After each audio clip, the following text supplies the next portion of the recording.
Sup folks, welcome to the part 16, of What If Deku Become a Healer Hero, Chapter 42, 2 chapter left before the end. I really like that story, but anyways, let's get started. The first day of the second semester begins the following day. All of the classes gather in the sports grounds first thing in the morning for the opening ceremony, where Principal Nezu gives a long, drawn-out speech about disturbances in lifestyle and the importance of the students' future place in society. He also mentions something about hero work studies that apparently second and third years partake in that catches the attention of Izuku and his classmates. They glance at each other in confusion, but no one seems to know what it is. Izuku makes a mental note to ask his senpais about it later. All Might goes up to the podium and gives a few words of encouragement once Principal Nezu is finished. It's quick and brief, but it's the first time he's appeared in front of the whole school ever since his fight against All for One, and he looks stronger and prouder than ever before in his muscular form. His spirit and energy is infectious, and he finishes off with a resounding plus ultra that everyone enthusiastically joins in on.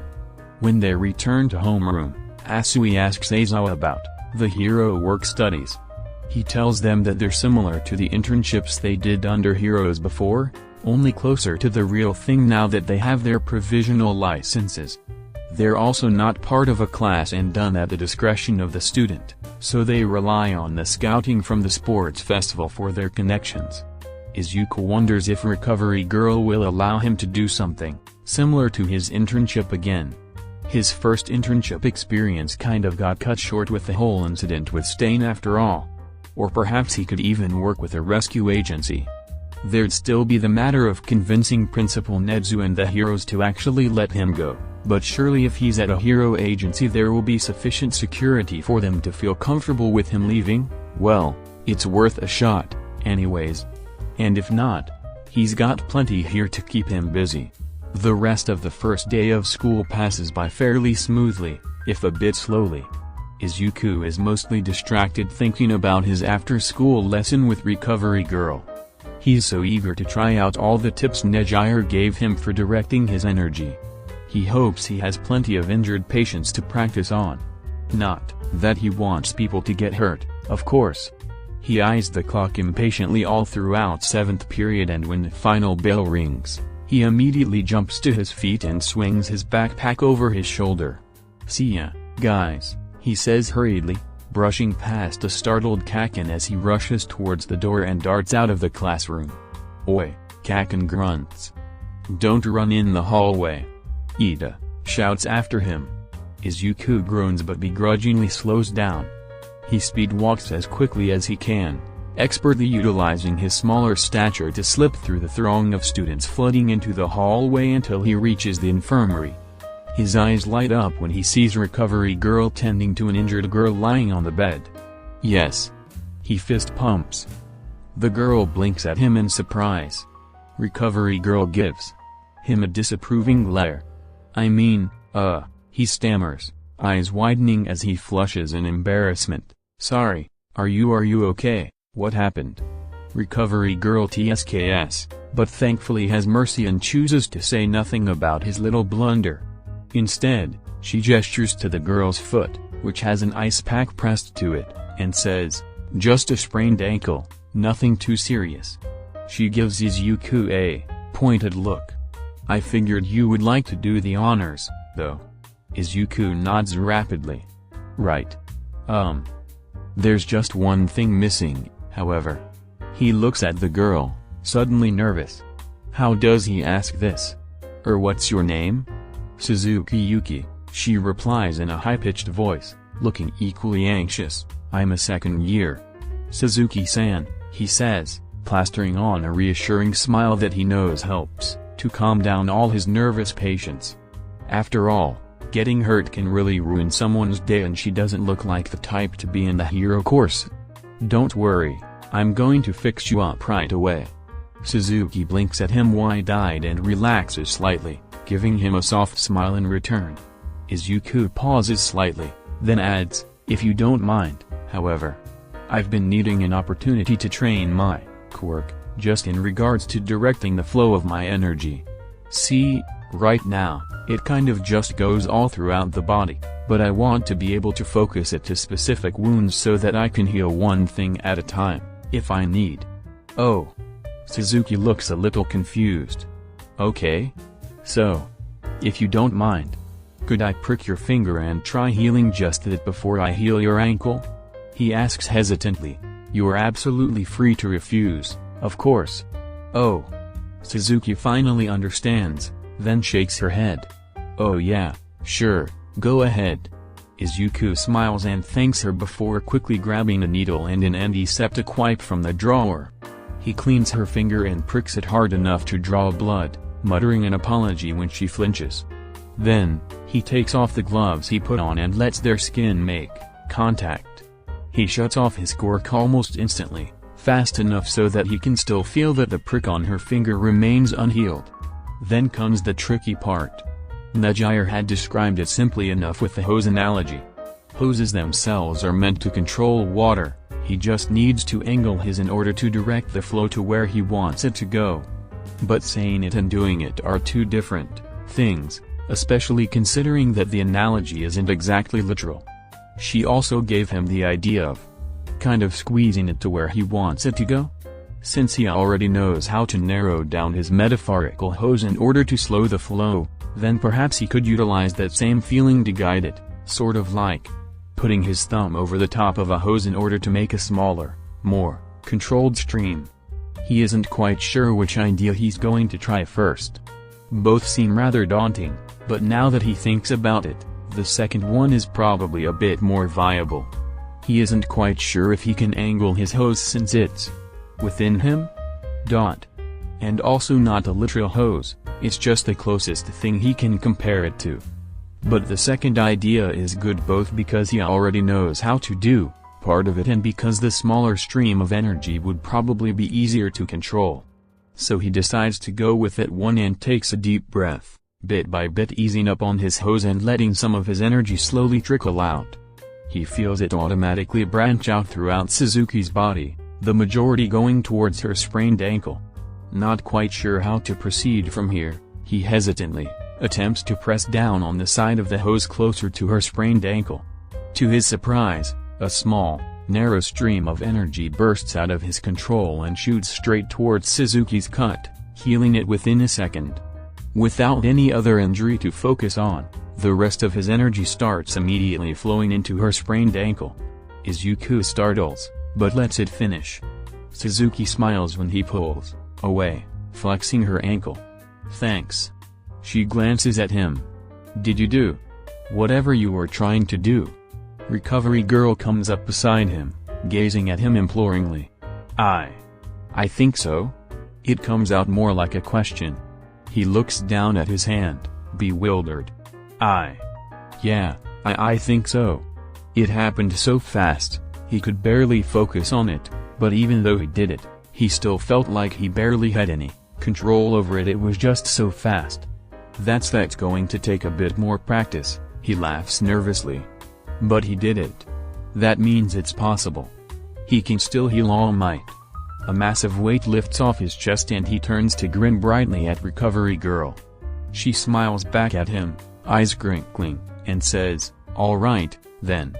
We'll have more incoming soon, no doubt." Suzuki-san, oh, right. Suzuki startles, jumping off the bed. Sorry, I'll get out of your way. Thanks, Midoriya-kun. She calls over her shoulder as she hurries out of the room. They don't have to wait long before the next injured student walks in, this time a third-year hero student with a mild black eye. Like most of his hero patients, Izuku doesn't know him by name but has treated him before and eagerly asks him if he's willing to help him train his quirk. He's happy too, and Izuku quickly pricks his finger before attempting to direct his energy once more. He stops his quirk as soon as he touches the other boy, then presses down on the side of the hose closest to the larger injury. Like before, the smaller stream of energy shoots out towards the pinprick at an alarming speed. It heals instantaneously, mostly, likely due to the fact that it's such a small wound and it's a very concentrated stream of energy, but the rapid speed causes Izuku's little experiment to end so quickly. He's going to have to do this numerous times in order to get a good feel for this new stream of energy. Luckily for him, there's a good handful of injured students coming in throughout the hour. Not nearly as much as one of their busier days, since it is the first day of school, but a decent amount for Izuku to get in some good practice. He's so grateful that his patients are willing to help him, many claiming that they're simply repaying the favor of all the times he's helped them by healing them. It's still frustrating how little time he has to focus on the stream of energy before it heals the prick and disappears. It's practically gone in 2 seconds, but after doing it over and over a few times, he thinks he's sort of starting to become familiar with it. The process is rather simple, really. Stop his quirk, press down, and then shoot. The last part is the most troublesome since it's so fast and will probably be hard to control if he needs to, and he will need to, or he'll need to figure out something, since All Might obviously has more than 2 injuries he needs to worry about, but for now, this is progress, and he'll take what he can get. By the time his lesson is over, he's practically giddy with happiness. I can't believe this was the answer all along. He chatters to Recovery Girl as they get ready to close the infirmary. I mean, it's so simple, really. I basically knew half of it already. I just have to adjust how I narrow down the hose and then whoosh. He throws his hands up in the air, then giggles. Man, Nejire-senpai has the best ideas. Recovery Girl very blatantly rolls her eyes. Oh please, don't let her hear you say that, she sniffs, and for that matter, don't let those 2 boys hear that either. You'd break their poor hearts. What? Izuku snorts, shaking his head. He grabs his backpack off his chair and is about to take his leave when a thought crosses his mind. He pauses and glances over his shoulder. Oh, by the way, Aizawa-sensei was talking about hero work studies today, and he said they were thinking about letting the first years do them too since they have their provisional licenses. I know I'm not a hero student, but I was wondering if maybe I could do something similar to my internship, or maybe work with a rescue agency? Recovery Girl purses her lips. The heroes wouldn't be too keen on the idea of you leaving every day. You know how they are, especially after everything that's happened. Izuku winces and shrugs one shoulder. I know, but I mean, it's worth a shot at least. His mentor inclines her head. It is, she admits. Actually, ever since Kamino Ward, I've been contacted by pretty much every healer in Japan. They all want a chance to have you as their intern. Izuku's eyes widen. Seriously? Seriously? Wow, he breathes, shocked. He didn't think something like this would come out of Kamino. What should I do, then? Recovery Girl pauses, considering. Well, if you want any chance of the heroes approving of this, then you definitely can't be following around a combat medic like Kami-san again, she says. Izuku nods. Of course, no way would Principal Nezu allow that, not to mention All Might. Or Aizawa. Or any of his friends. But perhaps you could go to another big agency, Recovery Girl suggests. A rescue agency isn't a bad idea as opposed to something like Endeavor Agency, which is more combat-oriented. Agencies that are more focused on rescue tend to have larger medical wards to accommodate a large amount of patients, and instead of moving around multiple agencies you could just stay in that one for the duration of your work study. And, she adds, you would be safe in an agency full of pro-heroes. Izuku perks up. It's not a bad idea. Similar to what he did during his internship, except he wouldn't be moving around as much, obviously. But it would be a chance to get to learn about a hero agency's medical ward on a more personal level. He feels like he barely got to spend any time in Tsurunitai and Endeavor's medical wards before everything went sideways. And he's never worked in a rescue agency before. But where would he go? He can only think of a few big rescue agencies nearby, and Team Iton is one of them. Izuku pauses. Iton. Ingenium. He had pretended not to notice, but during their usual morning run, Ida had been repeatedly casting him quick, furtive glances out of the corner of his eye. The taller boy was too polite to say it, but Izuku knew what he was thinking. He has his provisional healer license now, so what is he waiting for? Izuku hasn't forgotten his promise. Recovery girl? He asks, and his mentor glances up at the questioning tone in his voice. When can I heal Ingenium? Her eyes widen ever so slightly, but then understanding flickers within them. Her face smooths into a pleased expression. I'll contact Team Iden's healer, she says, and Izuku's heart flutters with excitement. After a moment, she adds, and I'm assuming you were thinking of doing your work study there as well? He nods eagerly and she smiles. Very well. We'll still have to clear it with Principal Netsu, however, seeing as Ida-san is an alumni of he might make an exception. Awesome. Izuku grins. I'll make the call now, Recovery girl says, turning back towards her desk. You go get ready for your therapy session. Don't keep Sano-san waiting too long, now. The reminder slices through Izuku's bright mood like a knife, dampening it slightly. He swallows nervously, then takes a deep breath, steeling himself. Right. His first therapy session. He had promised Recovery girl he would start after his provisional license exam. Somehow he just didn't think it would come so soon. It's a little daunting actually, it's really daunting, the thought about opening up to a complete stranger about the hardest parts of his life. But Recovery girl thinks it will help, and he is still having nightmares, so he bids his mentor goodbye and makes his way over to where he's meant to meet his new therapist. Sano Koji is nice. Izuku isn't sure what his quirk is, but he seems to know immediately that he's feeling extremely nervous because he offers him tea and does his best to make him as comfortable as possible, which is nice. They don't even talk about much at first, which is nice too. Sano tells him about himself and then he asks about Izuku. Not about Kamino, or how he's feeling. Just little things, like school and his friends. It takes him aback, but he answers anyway. And he finds himself gradually relaxing as he converses with this man that he just met, but is slowly getting to know. Then, after a long while, Sano does ask him to talk about how he's been doing. But he asks him in a way that makes him feel like he's not really pressured to talk if he doesn't want to. And he doesn't. He doesn't want to talk about the bad things, not yet, not with him. He tells Sano this and he apologizes. But Sano just brushes it off and reassures him that it's okay. He tells him instead to talk about the good things, and so he does. And there are plenty of good things. The truth is, despite all the nightmares and the exhaustion, he has been feeling pretty good over the past few days, especially compared to how he was doing before. He talks about living with his friends in the dorms, passing his license exam, his new control over his quirk, things that have been making him happy, even if everything hasn't always been great. And when he leaves his therapy session an hour later, he leaves with a smile on his face and a tentative blossom of hope in his chest.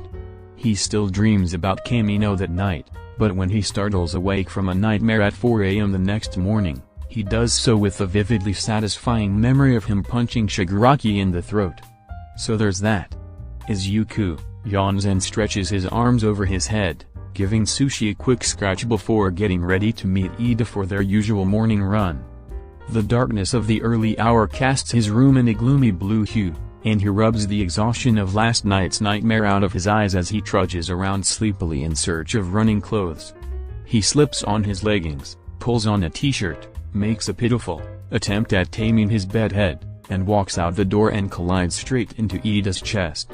Izuku squeaks in surprise and stumbles back. Ida-kun! He exclaims, rubbing his nose, what are you? What are you doing here? I thought we usually meet downstairs? Ida is gazing at him with a bright, eager look in his eyes. My brother called me last night. He says a bit too loudly in his obvious excitement, voice piercing the silence of the morning as he steps closer to Izuku. He said you were going to heal him today. It takes Izuku's brain a moment to catch up. He blinks. I am? Ida's smile falters and he tilts his head in confusion. Aren't you? He said you were. He suddenly seems unsure of himself. Recovery girl, she called Daiton yesterday and no, No, right. I know. Izuku hastens to reassure him. I knew I was going to heal him, I just didn't know it was going to be today. I was just a little surprised, that's all. Oh. Ida looks immensely relieved. Izuku scratches the back of his head sheepishly. Sorry. Recovery girl hasn't had the chance to tell me how that call went, yet. Now it's Ida's turn to look sheepish. He flushes, taking a step back, and pushes his glasses up higher on his nose as he sputters, right, of course she hasn't. You have your lessons with her in the mornings. My apologies, I shouldn't have gotten ahead of myself like that. Izuku giggles and shakes his head, already waving him off. It's alright, you're just excited. You're allowed to be excited, he's your brother. Yes, well. Ida coughs slightly, eyes flickering away briefly as the faint flush on his cheeks refuses to leave. He glances back at Izuku and smiles softly. Thank you. Izuku smiles back. Don't thank me yet. Arching a brow, he jerks his chin down the hall and asks, so we going, or what? When he walks into the infirmary a couple hours later for his morning lesson, recovery girl spins around in her chair with a gleam in her eyes and announces, looks like we're taking a trip to Team Iton today. Yup, I heard, Izuku says, setting his bag down on his chair. What? Recovery girl's expression falls. From who? Ida-kun told me this morning, he replies. Oh, his mentor grumbles petulantly, spinning back around. I wanted to be the one to tell you. Izuku snickers. Here, my reaction would have gone something like he gasps and makes an expression of exaggerated awe. Recovery girl snorts. Very funny. Taking pity on her, he says pointedly, however, he did fail to mention anything about my work study at Iton. She perks up and turns to face him again. Well, then, I'm glad to hear that he didn't spoil everything for you, she says, so I spoke to Team Iton's healer yesterday, Morita Naoki. Nice man, and of course he was very eager to take you under his wing for your work study. He was also very understanding about your particular situation regarding your need for extra protection and therefore your inability to go out in the field. He said he didn't think it would be much of a problem since he's not a combat medic. However, since healers do tend to move between agencies often, Morita-san works with Team Iton as well as a few smaller agencies throughout the city. He was concerned that there might be some details to work out and invited you to come over this afternoon so you could discuss it. Recovery girl's lip twitches. Personally, I don't believe he actually needs to have a face-to-face discussion with you in order to figure this out. He just wanted an excuse to get you over there so he could ask you to heal. Ingenium. Izuku blanches. Oh my god, recovery girl, please tell me you offered for me to do it. She rolls her eyes. Of course I did. He lets out a sigh of relief and she chuckles. You should have heard him sputtering as he thanked me. He's a rather skittish man, very polite, though. Kind of like you, actually. You would like him. Izuku wrinkles his nose childishly. I'm not skittish, he says. Polite, he'll take.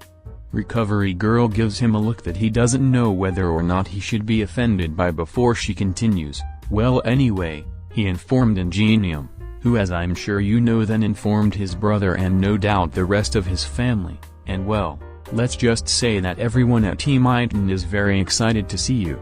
Izuku smiles, his heart giving a nervous little flutter. We'll be leaving right after school is over and I've already gotten permission from Principal Netsu, so you don't have to worry about that. Hound Dog and Daizawa-san will be escorting us. Izuku is a little surprised at how quickly everything is moving. He certainly didn't expect to finally be healing Ida's brother today. He won't be able to train more with his quirk this afternoon, but, of course, this takes precedence. It's about time he's finally fulfilled his promise to Ida. He nods resolutely. Okay. After a moment, he asks, do you think Principal Netsu will approve of my work study, then? His mentor waves her hand. You handle Morita-san, I'll handle the mouse. She then gives him a brief rundown on what to expect for the upcoming training session Class 1A is going to partaken today before the warning bell rings and he has to rush off to homeroom. He dashes down the hallway and darts into the classroom, hurrying past his classmates until he reaches Ida's desk. "Ida-kun!" he exclaims, slapping his hands down on the blue-haired boy's desk. Ida startles and stares at him with wide eyes. "Midoriya-kun," what he frowns, taking in his wayward curls and his labored breathing. "Were you running in the hallway?" "I'm leaving right after school," Izuku says, blatantly interrupting him. Ida blinks, then straightens up. "Oh. Me too." "Huh?" Kaken's voice calls out from across the room. Izuku perks up. "You are? You are going to be there too, then?" "Of course." Ida says, "I mean, yes, my mother is going to pick me up and we're all going to be there. My mother and father, I hope you don't mind, we don't mean to pressure you or anything." "Oh, no, not at all," Izuku stammers, flailing his hands, "I totally understand." "Oi, oi." He glances up at Kaken's familiar growl to see the blonde stomping over with an irritated expression. "What the fuck are you two idiots talking about going somewhere?" "Izuku's not going anywhere today." Internally, Izuku winces. Kaken won't be happy about him leaving campus on such a short notice. On the outside, he gives him a cheerful smile and says, "Yes, I am. I'm going to Team Iton to heal Ingenium." That gets the attention of a few of his classmates. "You are?" Todoroki, who had been idly watching from his desk, asks. Izuku nods and he gives Ida a small smile. "Hey man, that's great." Kirishima leans back in his seat to grin at Ida. "Yeah, that's awesome." Yoraraka's head pops up over Ida's shoulder. "Good luck, Midoriya-kun." "Thanks." Izuku smiles at her. There is, of course, a little seed of worry in the back of his head, because he wouldn't be himself if he didn't have anxiety about every situation. Even though he's fairly confident in his ability to heal Ingenium, even though he's literally regrown entire organs, what if he can't heal a broken spine? What if there's something different about it and he's about to let down all these people that are coming to see him heal their loved one? But as he stands there, he listens to his classmates call out their encouragements without a second thought, as if they already know he'll be able to succeed easily. And as they express their belief in him so doubtlessly, it's hard not to feel a warm bud of confidence blossom within his chest. A smile grows on his face and he turns to look at Kaken, beaming. The blonde's eye twitches and he clenches his jaw. "Why didn't you fucking let me know earlier?" he grinds out. "I just found out today," Izuku replies truthfully. Kaken holds his gaze for a moment before glancing away, begrudgingly, grumbling under his breath. "Oh, come on, give him a break, Kaken," Kaminari drawls teasingly as he boldly sidles up to Kaken's side and drapes an arm over his shoulder. Kaken snarls and whips around, shoving the electric blonde off and grabbing him by the front of his shirt as he raises his other hand up in preparation to deliver a blast. In an instant, Izuku has darted between them, putting one hand on Kaken's chest and the other on the hand grabbing Kaminari's shirt. Silence fills the room as Kaken glares at Izuku. The smaller boy holds his gaze firmly. Everyone's attention is immediately turned to the scene in the middle of the classroom. Meanwhile, Kaminari hangs limply in Kaken's tight grip, glancing around the room with an awkward smile as he hides behind Izuku. Shinsu gives him an unimpressed look. "Let's not pretend the only reason you were brave enough to do that was because Midoriya-kun was there," he says dryly. Kaminari shrugs helplessly, not admitting or denying it. Kaken's teeth grind audibly and Izuku's lip twitches as he smothers a laugh. He doesn't think Kaken would appreciate it right now, but from the way he scowls even further, he must not do a very good job at hiding his amusement. "Who's fucking taking you there?" he snaps. "Aizawa-sensei and Hound Dog," Izuku replies. Kaken may not say it out loud, but Izuku knows he respects Aizawa and would trust him to keep him safe, so surely he'll be alright knowing he'll be coming with him? Already, he can see the minuscule relaxation of Kaken's seemingly constantly tense, muscles as his glare gradually loses some of its heat. Finally, he lets out a huff. Fine. All of the sudden, he releases his grip on Kaminari, who yelps as he falls to the ground with a loud thud. "Kaminari-kun!" Izuku exclaims, whirling around. "Ow!" comes Kaminari's pained whimper. As Izuku bends down to check him for head injuries, he shoots a glare at Kaken over his shoulder while the blonde shoves his hands into his pockets and trudges back over to his desk. Shinsu arches a brow at him as well. "I mean, let's not pretend he would have gone anyway whether or not you were okay with it." Kaken curls his lip and raises his hand threateningly. "Kaken," Izuku says, warning in his tone. The effect is rather ruined by his weak voice cracking, but it still gets Kaken to tsk and plop back down in his seat. Izuku sighs and helps the relatively uninjured Kaminari stand back up. "Kaminari-kun," he says sweetly, "in the future, please do not use me as a human shield against Kaken." Kaminari's face heats up and he smiles innocently. "Okie dokie." Shaking his head exasperatedly, Izuku turns back to Ida with an apologetic smile. "And Ida-kun. Yeah. I guess I'll see you there, then." He laughs awkwardly. "I was also thinking of doing my work study there too, but there's still some kinks to work out about that, I think." Ida visibly perks up, eyes brightening. "Really?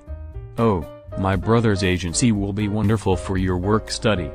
I admittedly don't know much about the medical department, but my brother hires dozens of sidekicks and people from all sorts of backgrounds, which makes his agency an incredibly diverse environment.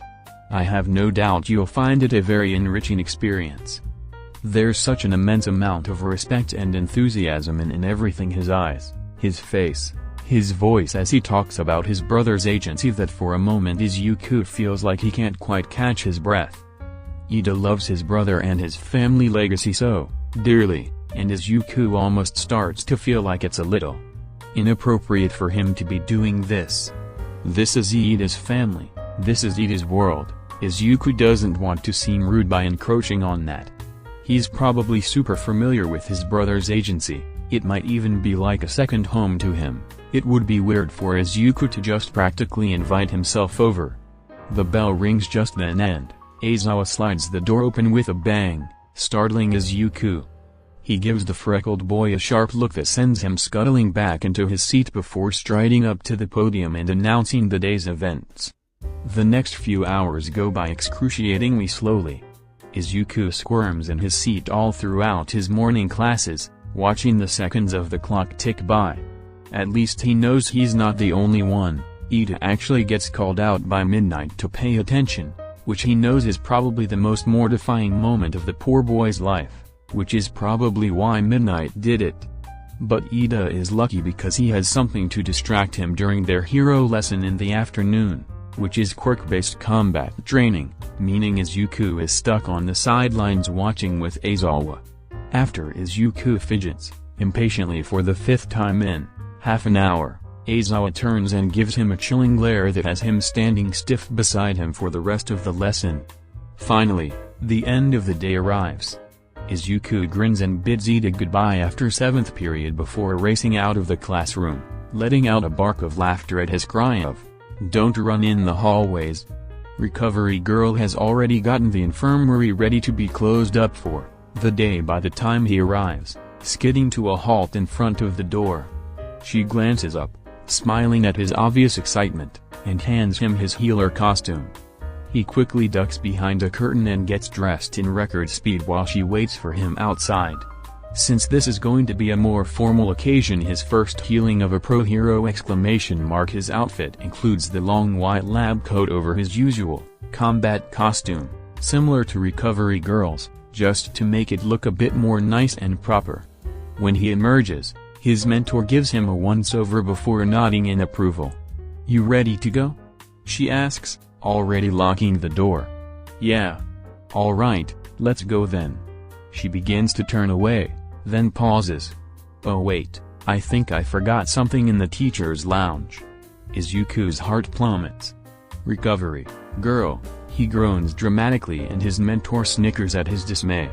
I'm joking, she says, turning away for real this time and beginning to walk. Come on. Disgruntled, Izuku trots after her. You're cruel, he sniffs. Oh, yes, I'm an absolute monstrosity, Recovery Girl says with dry sarcasm. Izuku snorts and rolls his eyes. How dare I poke fun at my apprentice? You don't understand, Recovery Girl, he whines, sagging his upper body forward and hanging his head as he walks, the image of pure drama. I've been dying all day. That's too bad, she says mercilessly. I guess I'll have to tell poor Ingenium that you died of impatience before you could heal him. He lifts his head to give her a withering look and she meets his gaze with an arched brow. It will be your undoing. He sighs and straightens up. I know you. They walk throughout the hallways of the main building and meet Aizawa right outside the doors. He nods in greeting and begins leading the way over to the gate, where Hound Dog is waiting with a car. To Izuku's mild surprise, Aizawa politely opens the passenger seat for Recovery Girl while Hound Dog gets in the driver's side, leaving both the homeroom teacher and Izuku to sit in the back.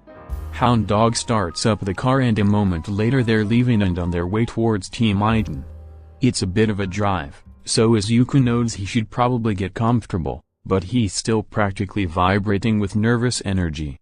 He doesn't even know why really. It's not that he's anxious exactly, well, sort of, especially if he's going to meet Ida's family and heal Ingenium in front of all of them, but he's also really excited to see Team Iden and meet a new healer and a bunch of new people, and it's just going to be a very new and probably a little overwhelming experience, so yeah, he's a bit nervous. The first 5 minutes of the drive are filled with silence, only broken by the soft background noise of the radio. Then, Izuku shifts in his seat. Aizawa sends him a warning letter.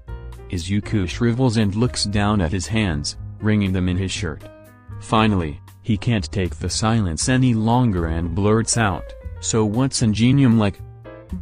Oh, he's a kind boy, Recovery Girl replies, not much like his brother, I must say, though. I haven't seen too much of him since he graduated from but Aizawa-san still hangs out with him from time to time, don't you, dear? Izuku blinks and glances at Aizawa to see him lower his face into his scarf. Haven't had the chance to recently, he grunts, voice muffled slightly. Izuku tilts his head, gazing at him imploringly. Did you two go to at the same time? He asks.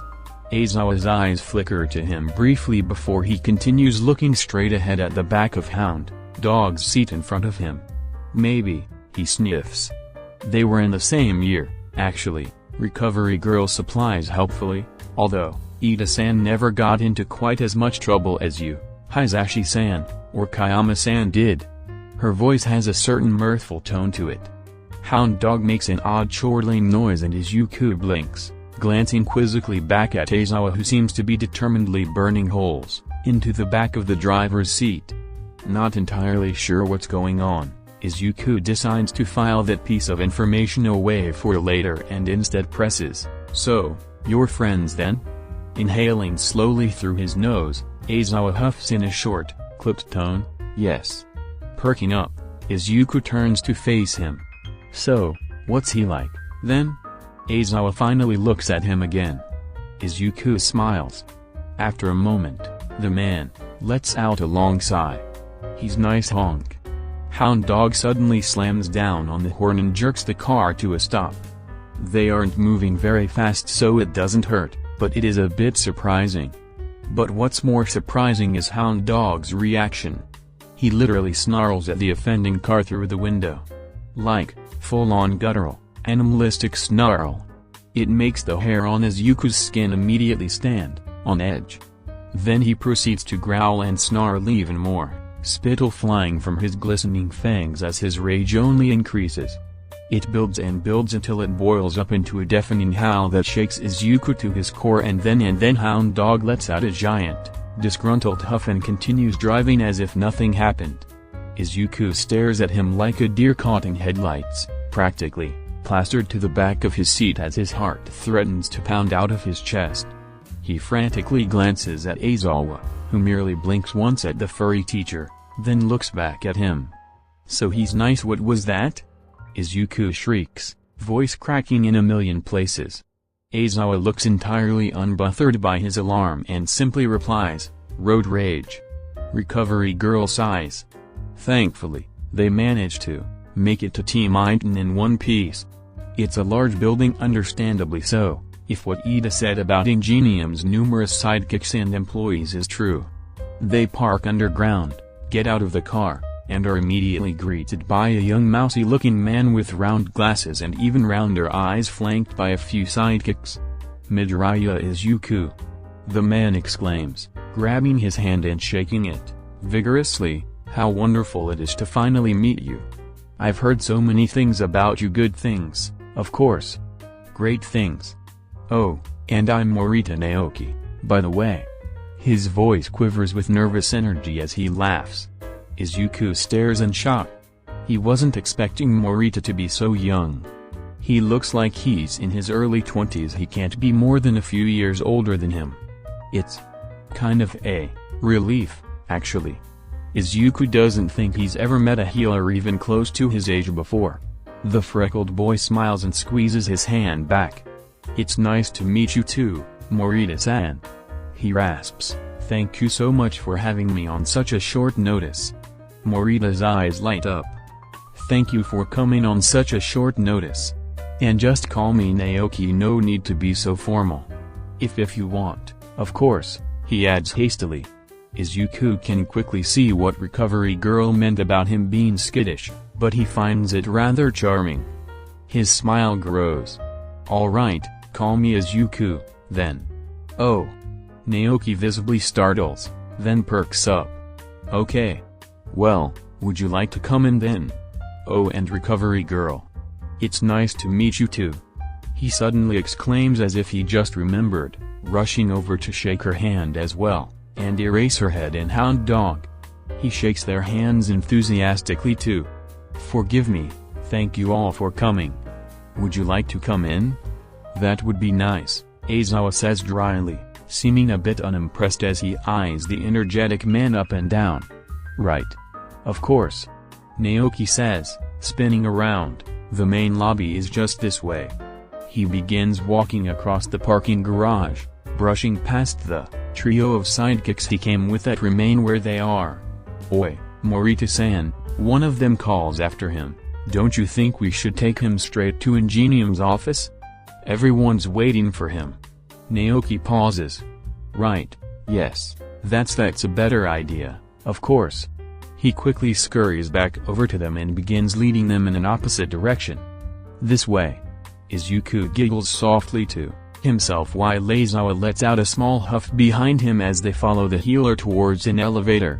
A moment later, one of the sidekicks comes up to his side and gives him a smile.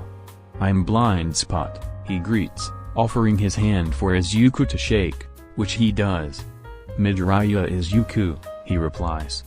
"I just wanted to thank you for what you're about to do," he says. "It really means a lot to us that you came all the way out here today, even though it's not entirely safe for you to leave yet. It's very brave." Beside him, his fellow sidekicks nod in agreement.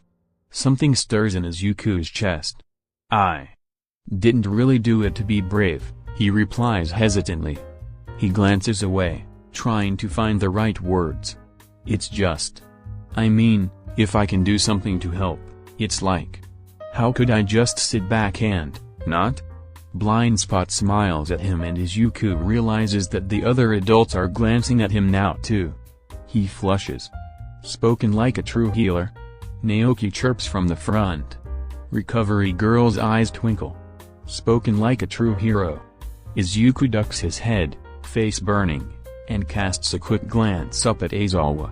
The man is gazing down at him with his usual hooded eyes, but there's a slight upward tick to the edge of his lip.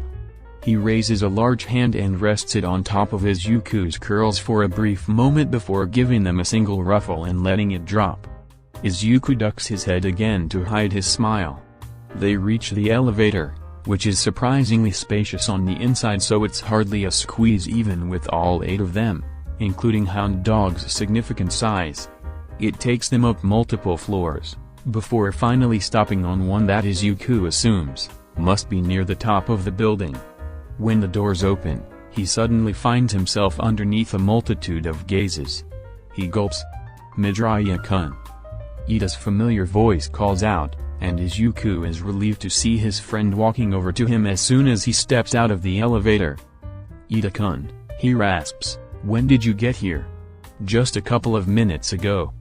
Ida clasps his shoulder with a smile and nods over his head politely. Recovery girl, Aizawa-sensei, hound dog, he greets. Still holding Izuku's shoulder, he turns to look at an older man and woman that are approaching them. Midoriya-kun, these are my parents.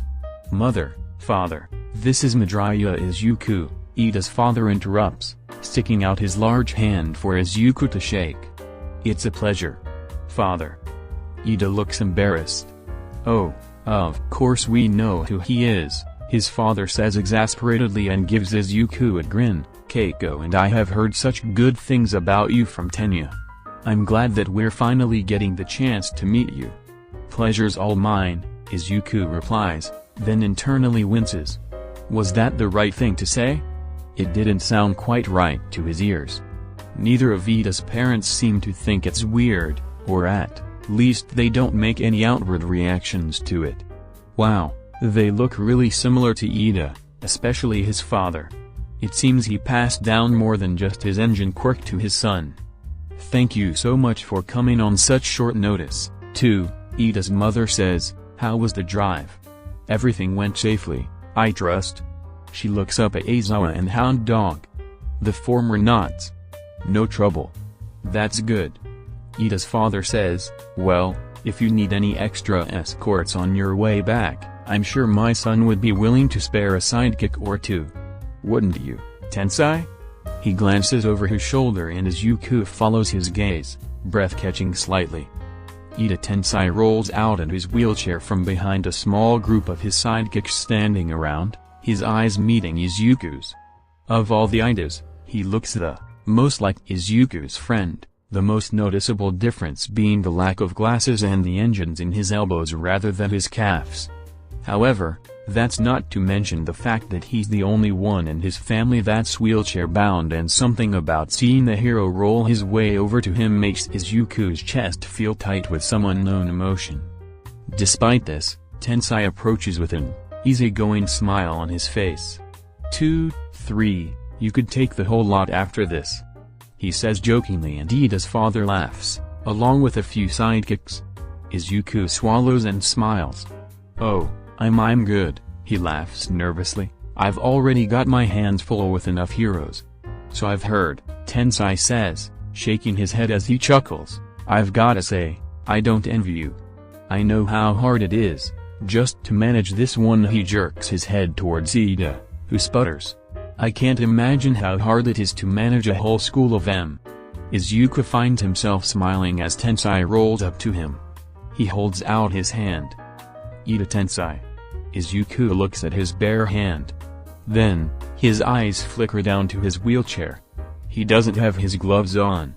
It didn't seem necessary to put them on earlier. He's not going out in the field, so he just tucked them into one of his pouches. But if he shakes Tensai's hand, Izuku hesitates, long enough for Tensai to notice. I don't mean to be rude, he explains quickly, it's just that my quirk will activate as soon as I touch your skin. Tensai blinks. Oh. He retracts his hand. Of course, no, it's alright. Plastering on a smile, Izuku bows politely instead. Midoriya Izuku. When he straightens back up, he opens his mouth to say more, but nothing comes out. He falters, looking down at Tensai's friendly smile, then glancing around the room, finally noticing the faint tension in the air. Everyone's eyes are on him, watching him. Tensai's family, his healer, his sidekicks, they're all waiting for him to heal him. And of course they're being polite, welcoming him in with pleasantries and small talk, but why delay any further? They all know why he's here. Pushing down the flutter of nerves in his stomach, he glances over his shoulder at Recovery Girl and hesitantly says, so I guess I should get started then. It comes out sounding like a question, but she nods steadily. If you're ready. Izuku looks at Ida and his parents, and sees the eager hope in their eyes. What excuse does he have to not be? Taking a deep breath, he turns back to Tensai. Okay. Where should he start? He'll need to feel out his injury before he heals it, obviously, but Tensai is sitting in his wheelchair. Moving him to a bed might not be completely necessary, though. He clears his throat and asks, do you mind leaning forward and lifting your shirt? Tensai complies without a second thought. Sure. As he shifts forward, Izuku steps over to him and walks around behind his wheelchair so he can see his exposed back. Looking down, he immediately notices the scar a little over halfway down his spine. It's a clean cut and he's a bit surprised at how small it is, but then he recalls Stain's knives and the villain's deadly accuracy, and he supposes it makes sense. The memory of Stain still makes unease churn in his stomach. Naoki-san, he says, come here, please.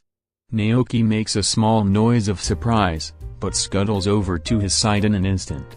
You know Ida-san's injury better than I do.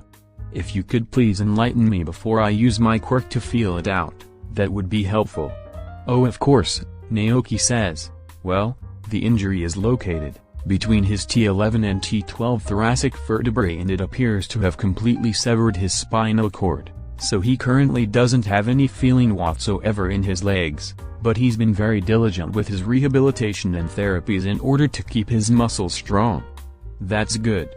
Izuku gives Tensai a small smile even though he can't see him from this angle. And all his other injuries from the fight have been healed at this point, correct? Naoki nods vigorously. Correct. My quirk, it's called coma. I can make people go to sleep and for every hour that they're asleep, their wound will age a day. I call him my sleeping pill, Tensai supplies. Unfortunately, it's not helping very much in this case, Naoki adds, casting a regretful glance at the hero's scar. Still, that's a wonderful quirk, Izuku says honestly. The man smiles. When he turns back to Tensai, Izuku spies Recovery Girl out of the corner of his eye and sees that she's made her way to stand on his other side. She's still giving him his space to make him feel independent, but silently letting him know that she's still there, if he needs her. It's reassuring and he gives her a grateful smile before he raises his hand, letting it hover over Tensai's back. I'm just going to get a feel for your injury first with my quirk before I go ahead and attempt to heal it, he tells him. After a pause, he considers maybe he should explain further. By the way, my quirk allows me to feel people's energy, their body's natural energy, and it kind of swirls around the points of their injuries and so, that's what I'm going to do. He internally cringes and curses himself for his awkwardness. He's not used to having such a big audience when he heals people. Alright. Everyone has gone absolutely quiet, watching him so intently he can't help that it's making him a little nervous. Izuku gives himself a mental shake. Come on, focus. He's been through a lot worse than this, he can handle a little stage fright. Taking a deep breath through his nose, he lets his nerves settle for a moment before placing his hand on Tensai's back. Immediately, his quirk activates and he slams down on the hose. As soon as he's confident not a trickle of his own energy will leak out, he turns his attention to Tensai's wound. Despite being a relatively small cut on the outside, it's fairly deep. Stain must have severed his spine by stabbing him. There was no doubt some damage to his internal organs on the other side if it was a complete sever like Naoki said, but thanks to the healer's quirk, there doesn't seem to be any more damage that Izuku can feel. Everything is contained to the single, deep yet ultimately compact injury on Tensai's spine. A small wave of confidence washes over the rest of Izuku's nerves. This shouldn't take too much energy. Glancing up, he meets Recovery Girl's gaze and nods. I'll begin now, he announces. He hears Ida's mother inhale and Tensai tenses up ever so slightly beneath his palm. Don't worry, you shouldn't feel a thing, he reassures. I know, Tensai replies quickly, I mean, that wasn't me being worried or anything. One of his sidekicks snorts. "Son? He's a healer," his father says in a teasing tone. "Don't bother putting up a tough guy face with him, he sees through them every day." Tensai sputters, "Why I wasn't." He cuts himself off when his own sidekicks around him start laughing. Instead, he groans, "Dad." Izuku grins at the amused smirk on his father's face. He never would have thought that a boy as prim and proper as Ida would have a father that teased his sons like this.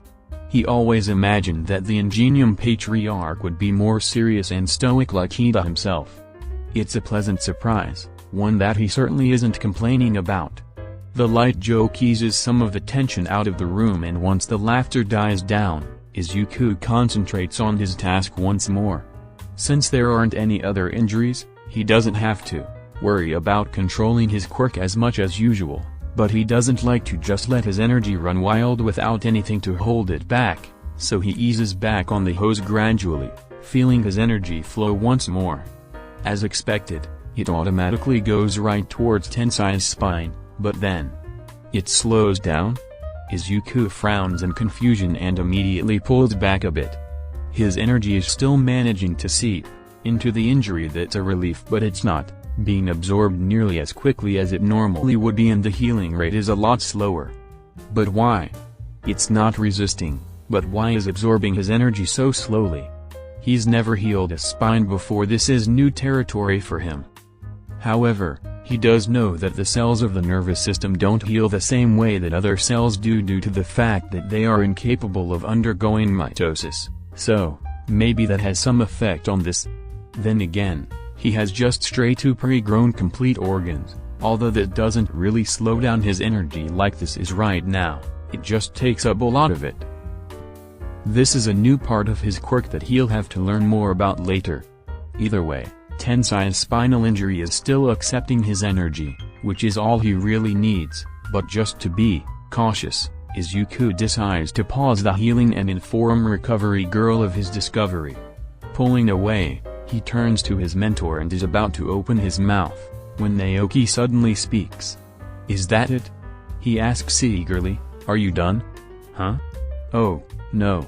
I just ran into a bit of a problem." Izuku instantly regrets the words as soon as they come out of his mouth. "Problem?" The alarm in Ida's voice spikes, tension throughout the room. "What's wrong?" "Nothing."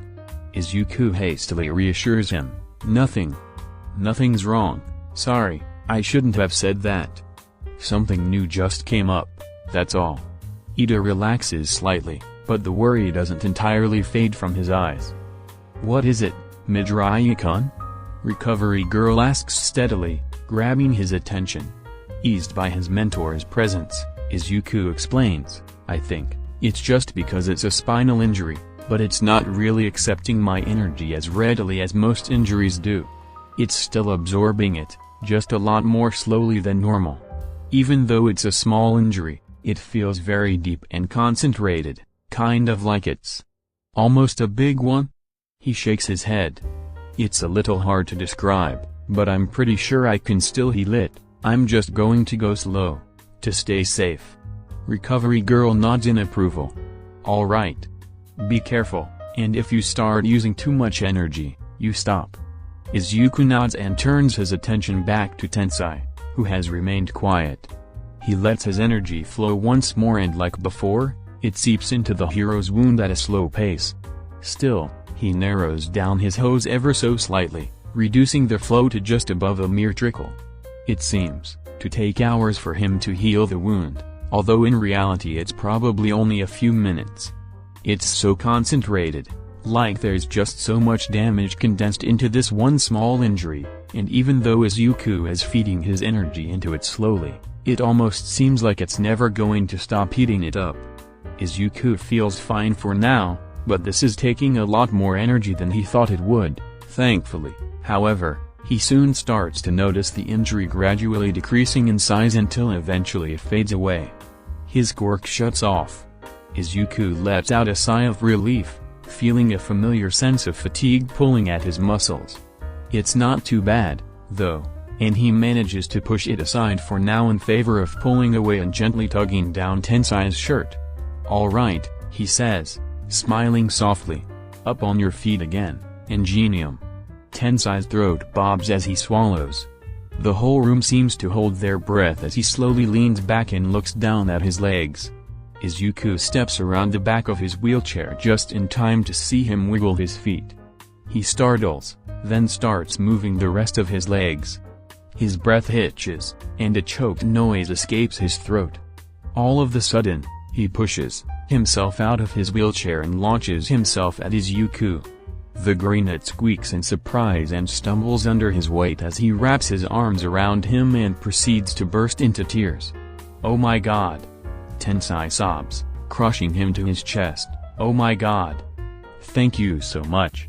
Izuku blinks, stunned and flustered.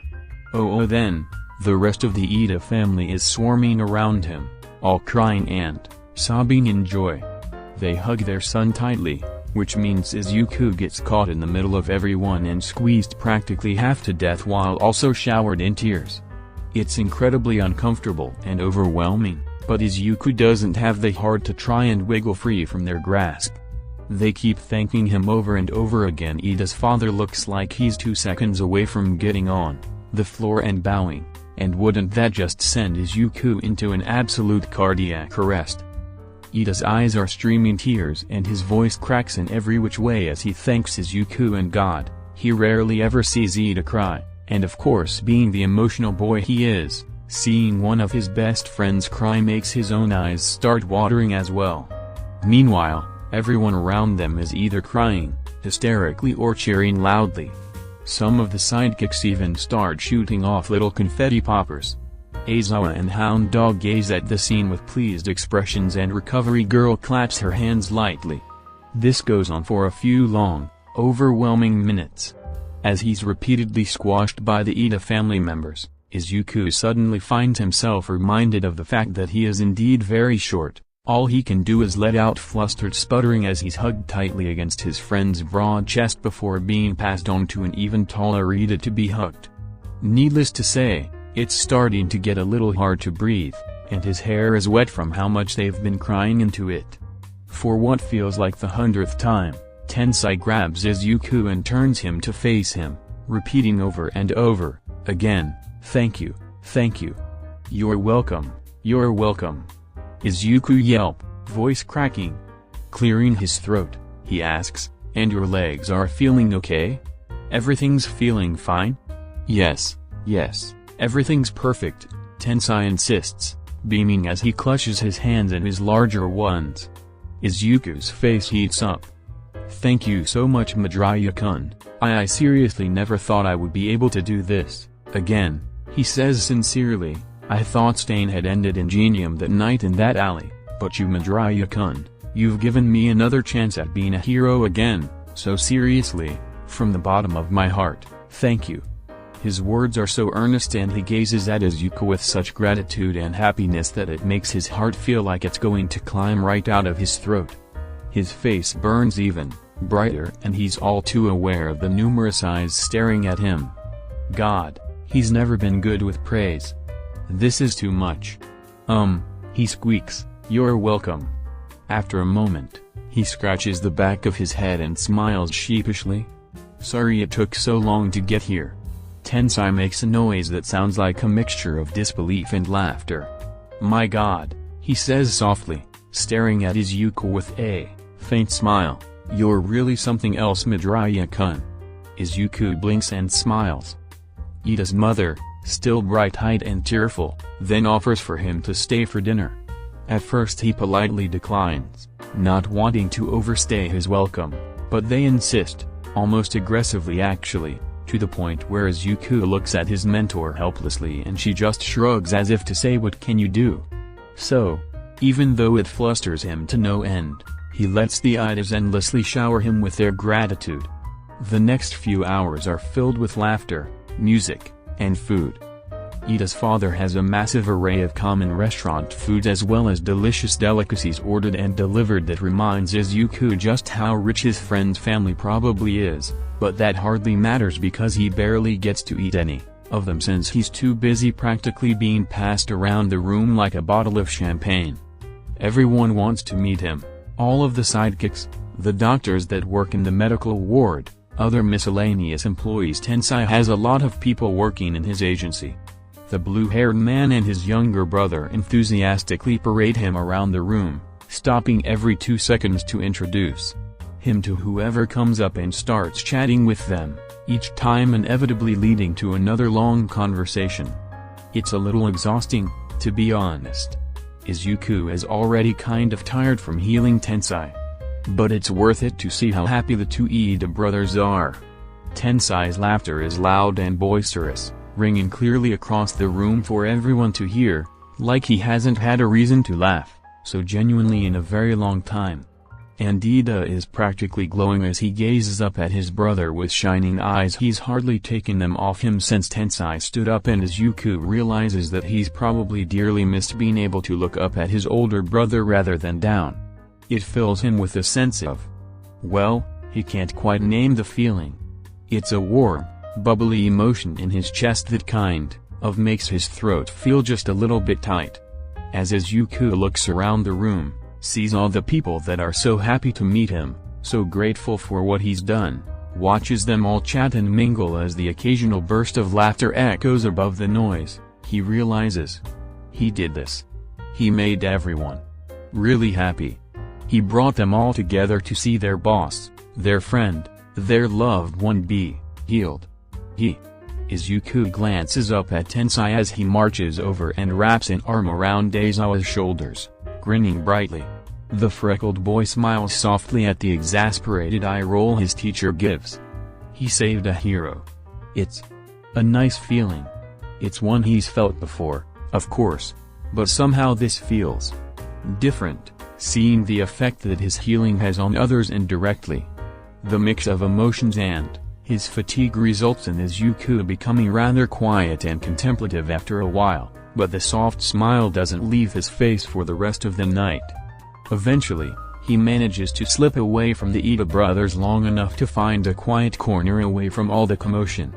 Unfortunately, it's not unoccupied, but thankfully Aizawa merely arches an eyebrow as Izuku slinks over to his side and in return the Greenet doesn't question how he got away from the party as well.